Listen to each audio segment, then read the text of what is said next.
Having a race car driver on my podcast was a dream from a long time, and I couldn't have believed that it was going to come true so soon. But here we are.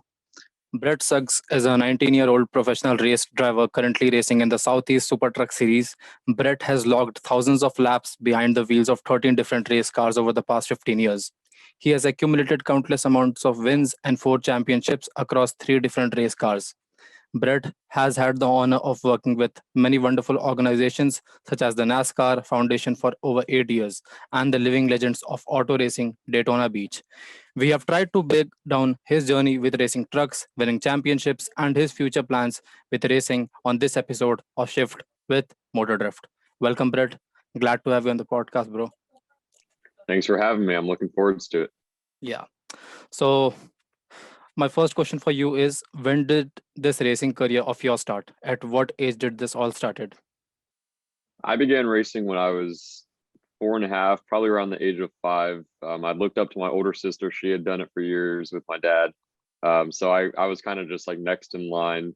So it was super early age, around 4. So basically, racing ran through your whole family.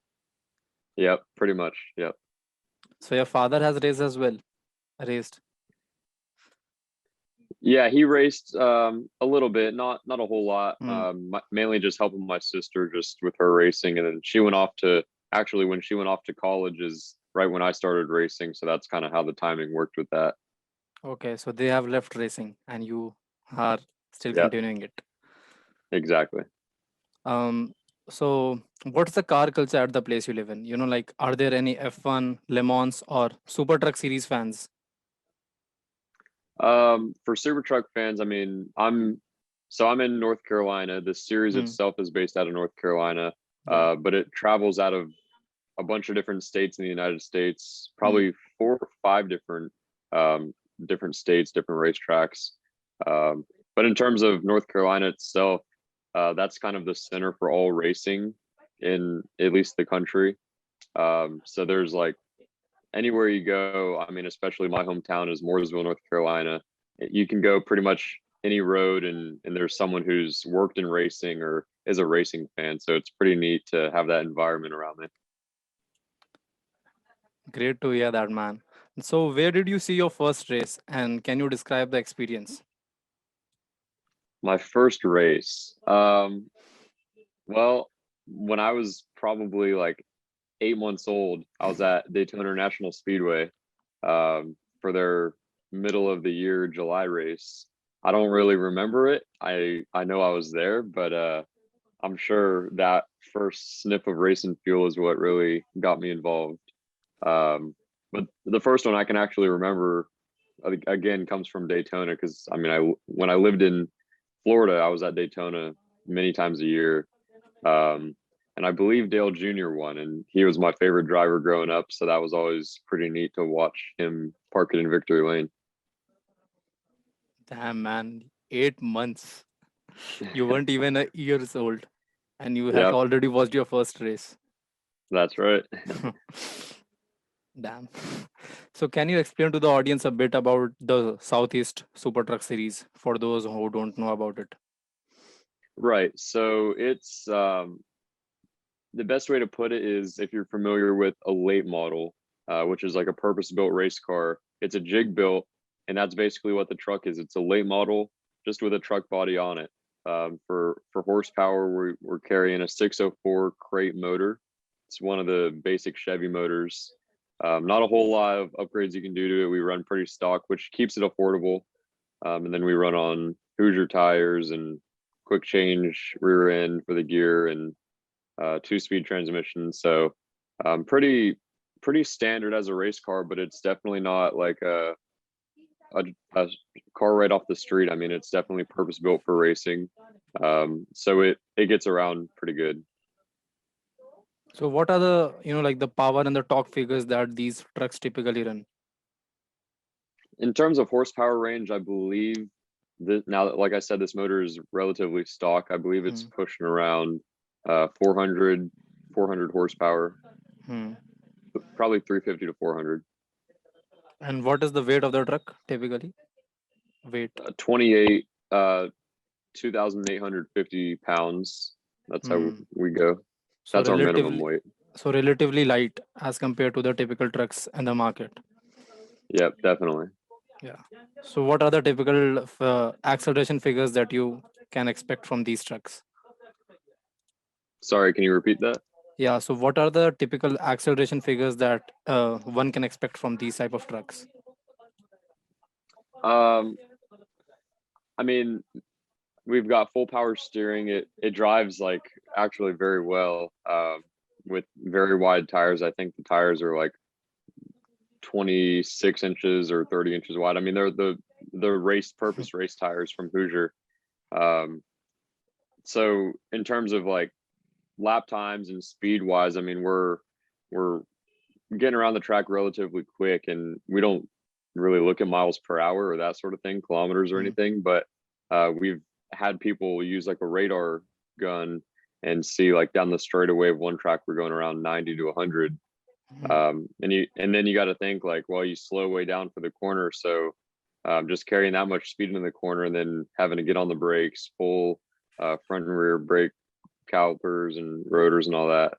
Um, so it's you're slowing down in a hurry, but the braking package is always pretty good to help you get through the turns. Hmm. And anyways, since the purpose of these trucks is to go around the tracks, top speed isn't one of the things that matters the most. That's what I think. Right. Yeah, Yeah. for sure. So what are the type of trucks that you typically race in? Like are those special trucks or just road going trucks that have been stripped out and made for racing? Those are pretty much purpose built race trucks. I Hmm. know across the nation they have different types of truck series. Some are like Chevy S10, like straight off the road that Hmm. were converted into race cars. But pretty much every truck we race against in our series is, well, actually every truck is purpose built straight from the tubing machined and welded together. That's the chassis just straight up for racing specifically. Okay. So, see, electrification is on its way to make engines as small as possible. So, has it affected the trucks you race? Like, have the engine got smaller or are they the same old American V8s? Pretty much the same old motor. I mean, it's a Hmm. V8 eight cylinder. Like I said, it's a crate motor. So what that Hmm. means is it's literally out of a box, like Hmm. on a pallet.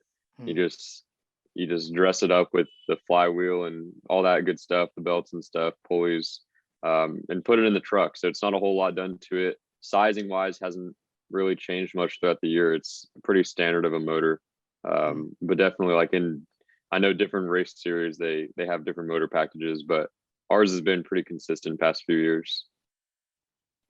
Okay, so you don't see the engines going smaller in size for a couple of years now.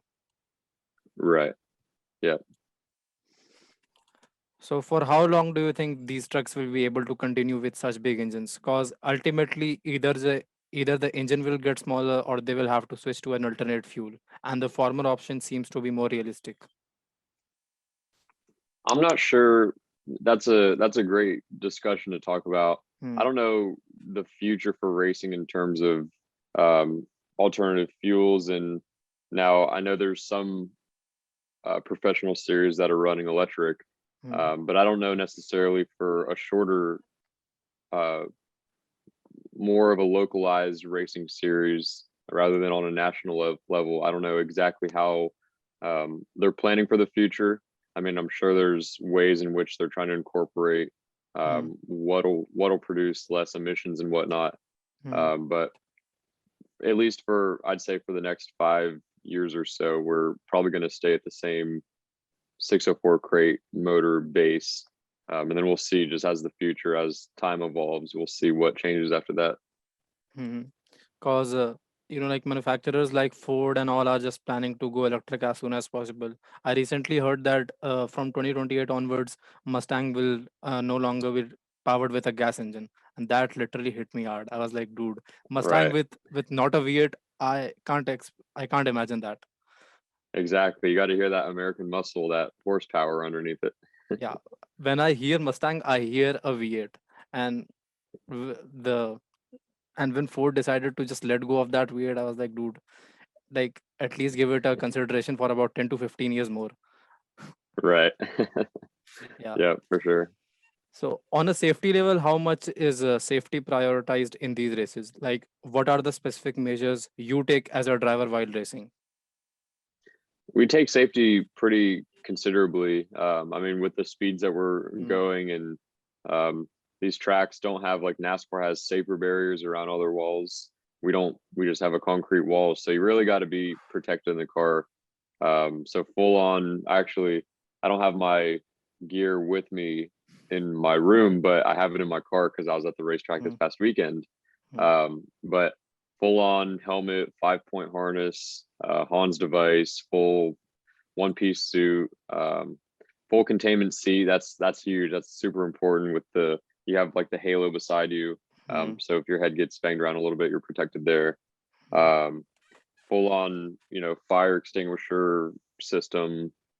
Just in the event. I mean, we never hope that's going to happen, but just always better to be prepared and have it than to not have it. But we take a lot of precautions, and make sure everything's up to date and within usually like a 2 to 3 year limit is on most safety equipment. That's kind of as far back as you want to go for the safety equipment, because then it starts to lose its effectiveness. mm. So we just make sure we keep everything up to date. So what is the typical, like the time period with which these regulations get revised, the safety regulations and the racing regulations? Is there a time period for revision? Um, not so much, not so much for that. I mean, I couldn't really put a number on that. There's Mm, not a huge time period associated with it. mm. And what are the conditions you experience when you are racing? Like, is the temperature inside the truck too hot or similar conditions? Yeah, it does get pretty challenging, especially when we have relatively long races around 75 to 100 laps, can last well over an hour in some cases. Uh, so it gets very hot in there. I don't have Some drivers have connected to their helmet like a AC unit or some sort of fan blowing on them. I personally don't have that. We haven't done it. Um, but it does get pretty hot in there. I usually have a drink with me just Mm, for under caution flag or something if I can take a sip if I have time. Um, but and then another factor is just having the strength and the endurance to be able to hang on for such a long race. And last season, like I through time and through practice, you get stronger and able to mm, withstand these long races. But um, definitely in the off season, I've been going to the gym a whole lot, just mm. making sure I'm physically prepared to take on the next race. Yeah. So basically, you are following that quote, like sweat more in practice and bleed more in war, bleed less in war. Right. Yeah. Exactly. Great, man. So, what's the best motorsports according to you from an audience point of view? Is it F1? Is it Le Mans? Or is it NASCAR? From your point of view? Um, from my point of view, I would say NASCAR, and that's only because that's what I've grown up in. Hmm. Now, I've tried to watch F1, and I think it's very interesting. There's a lot of factors that I don't understand about it, Hmm. but I think from outside looking in, if you're brand new into motorsports and you're trying to watch Hmm. any of those three racing, I think NASCAR is the easiest to pick up on. There's not a whole lot of um, things you need to understand, but with Hmm. F1, like I haven't been able to comprehend a lot of the things they do, and just how they display things. It just seems difficult, but it's certainly a huge sport. I mean, a lot of people love F1, and I'm sure I would love it even more if I got into it um, as more of a fan and really understood everything that it takes to put on one of those races. But um, just from what I've grown up in, NASCAR has kind of been my direction. Hmm. Yeah, man. FIA regulations like sometimes can really confuse a newbie if someone is just entering into the world of motorsports as a fan. FIA regulations Right. can mess up with your head for a long time, and I've personally Yeah. been a part of it. So yeah. Right. Okay. So I heard that in 2012 Dodge left NASCAR. So why did Dodge left NASCAR? It might have just been uh, a partnership issue. I mean, they might not have been seeing the return worth of their investment. Hmm. So it could have been a number of things, but it could have been along those lines, just not really seeing the benefit of being in the sport any longer and choosing to go with the alternative route. Now, sometimes there's the three top series of NASCAR. So say the Xfinity series, which is the second level, every now and then you'll see an underfunded team running a Dodge car, but it's not based off like a partnership with Dodge. It's just that's like the body style they had. But not too sure why Dodge officially left the sport. I know they were in for quite some time, and I always thought the cars looked pretty sharp, but that's just my opinion. Hmm. Well, don't you think that there should be more manufacturers racing in NASCAR than just the current three, like Ford, Chevy, and Toyota? I think so. I think maybe by the time in 2022 when they start running this next generation race car, we might. I mean, there's talks, there's rumors, but we might see a new manufacturer come on the scene, whether it's Honda or Acura or something along those lines. Just someone different than what we're used to seeing. I think that would be pretty cool. Americans versus Japanese is still continuing in NASCAR. What are the ways you think that NASCAR can get more viewership? Because NASCAR's viewership is like nowhere close to that of F1, but the organization can definitely try to raise it a bit. So, what are the measures that they can take, according to you? Right. I think a lot of what they've been doing this past year has been great. I mean, they've been branding this year as the best season ever. And I use quotes because they've like every commercial they've had, they've called it the best season ever, which in the consumer's mind, that's like, oh, this sounds like it's something super great, something that I want to start watching and get involved in. But just so how they're trying to position themselves and incorporate a lot of fan interaction. I think every single race they have um, an opportunity to win money if you guess the correct finishing order of drivers. So just fun little ways to really get fan interaction and get them involved. And if you're brand new to watching NASCAR and you see like, oh, I have the chance to win $25,000, that's something pretty cool. So I want to take part in that. So just kind of like a motivation factor from that point can probably attract some more fans. Just if I was new, I know I would be attracted to it from that. Because I have seen fans calling out NASCAR like, "Dude, it's your fifth best of the season here. It's the fifth Right. time we are seeing the tagline best ever, best ever. When is it going to be the Exactly. best ever?" Right. It's Yeah. been a pretty crazy season with different winners in the top series, different winners in the Cup series every single week. And we just saw yesterday with the dirt race actually another new winner for the year. So I'd say it's actually been a better season as compared to the past few years. It's been pretty good. Hmm. So, what's the dream manufacturer you want to race for in NASCAR? I like Chevy. I like Team Hendrick Motorsports, the drivers, Kyle Larson, William Byron, Bowman. I'm a fan of Hendrick, and if they always run Chevy, they have for I think since they were incorporated years ago. If I could Hmm. race for a Chevy team, that's just the direction I would go. Um, but then again, it all depends. I'm not too picky. Like say a Ford manufacturer wants to Hmm. support me, I'm not going to turn that down in any way, shape, or form. Uh, but it would be pretty sweet driving in a Chevy. I wish your dream comes true soon, man. Thank So, you, thank Brett, you. when did you win your first championship, and how did it feel? First championship, I believe that was 2012, when I had lived in Florida at the time. Um, it was it was pretty incredible. I mean, a lot of hard work goes into any championship, no matter who the competition is or any other factor. So it was pretty neat to get that championship, and then we followed it up with 2013 and 2014, going three times in a row with the championship, and that kind of just sealed the deal. Like we've got it figured out. We're doing something right, and just seeing our hard work and having results to show for it, that was pretty humbling. Hmm. So Brett, what are the type of tracks you typically race in? Like, are there more straights or are they full of just corners?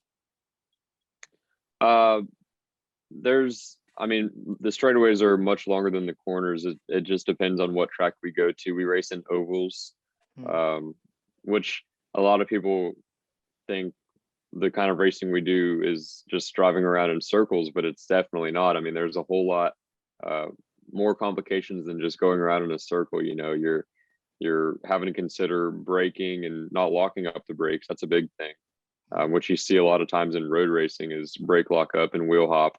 Um, but a lot longer straightaways than we do have corners, which makes it that much more difficult to get on the brake and control the car in the corner and finding speed because there's so many different lines you can run around a racetrack, but Hmm. finding the best spot to have the most speed, it's always a challenge, but just through practice, again, it just takes some time to get used to. And ultimately, once you hit that perfect line, it's like now you know to do that every single lap. So how many laps did it took you to, like, just to get a taste of the track that okay, this is how should I drive on this track?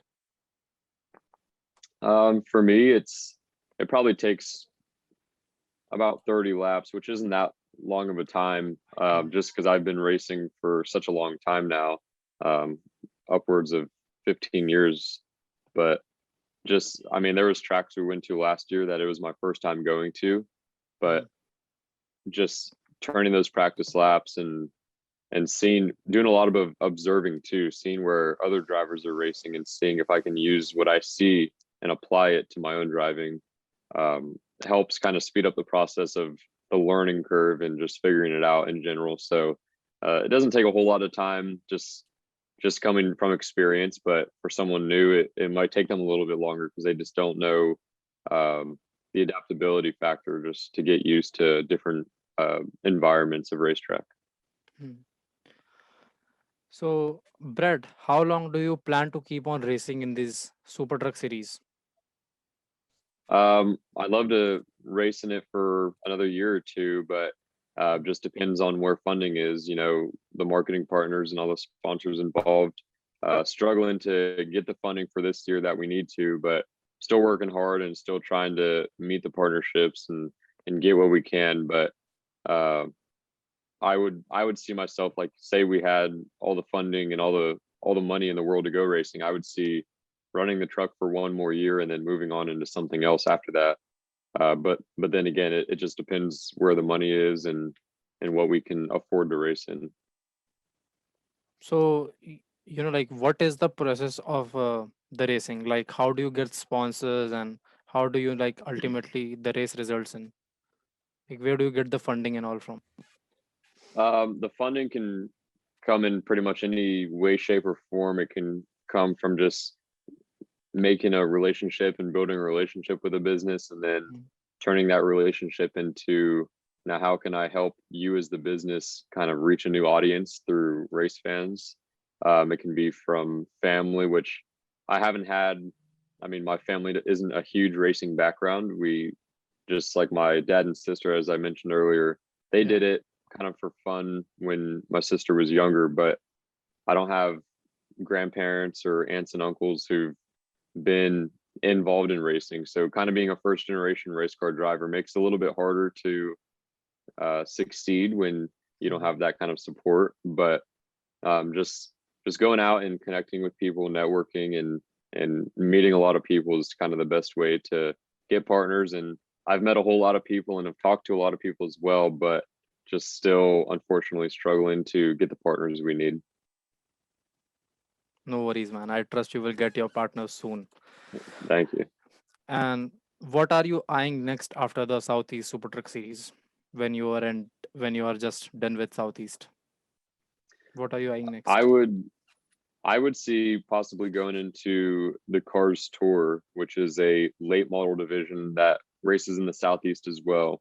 But Mm. that is one of the top short track race series around. Between, they have super late models and a little lower class, which is the late model stock. But still, between both series, they're very competitive. Definitely a lot of a lot of money being tossed around in those series because there's so many big names in there. Dale Jr. has a race team that races in the late model series.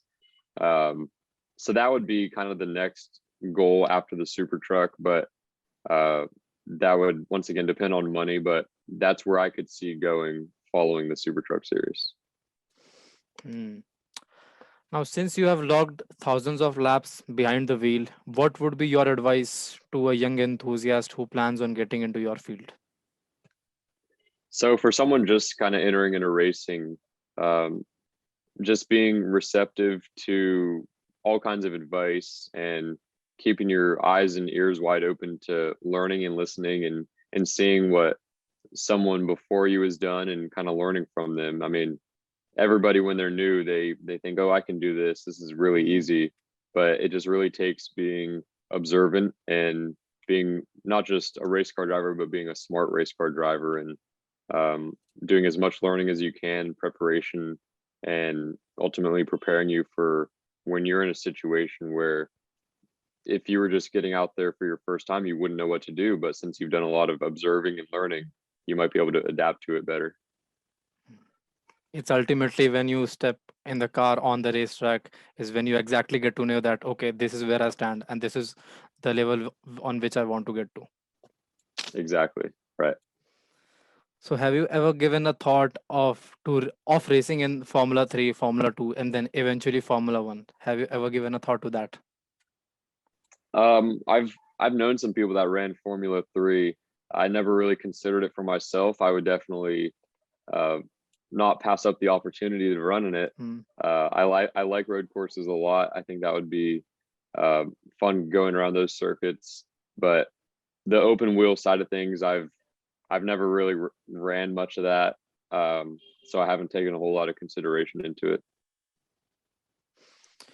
And what's your ultimate dream in this world of racing? Like what's that ultimate point you want to race at in motorsports? The ultimate goal, and you'll hear this from many drivers in the United States, would be to make it to NASCAR. I mean, that is the top level of motorsports in the country. So if I can make it to NASCAR, and whether that's the lowest series, which is the truck, that's the third premier series, or Xfinity or Cup, really any of those I'd be honored to race in. I mean, Cup is like the absolute top, so if I could get there, that would be huge. But just being involved in NASCAR and in any of the three series would be pretty impressive. And what's the top series of NASCAR? It's the NASCAR Cup Series. Okay. So finally, Brett, do you have any parting words for the audience? Yeah, I mean, if you're looking to get into racing, just always keep your eyes wide open, search out any opportunity that may come your way. Make as many friends as possible, because you never know when years later down the road you might need something, and there's a long time in the past, an old friend that you made that might be able to help you, and you might not realize it, but people are always watching. And I've learned that through years of racing, that people always have their eyes looking at what you're doing, whether you believe it or not. So just being aware of what you've got going on, and always kind of maintaining that the professional look, and being appealing to others, and not even just as a race car driver, but just as a person in general.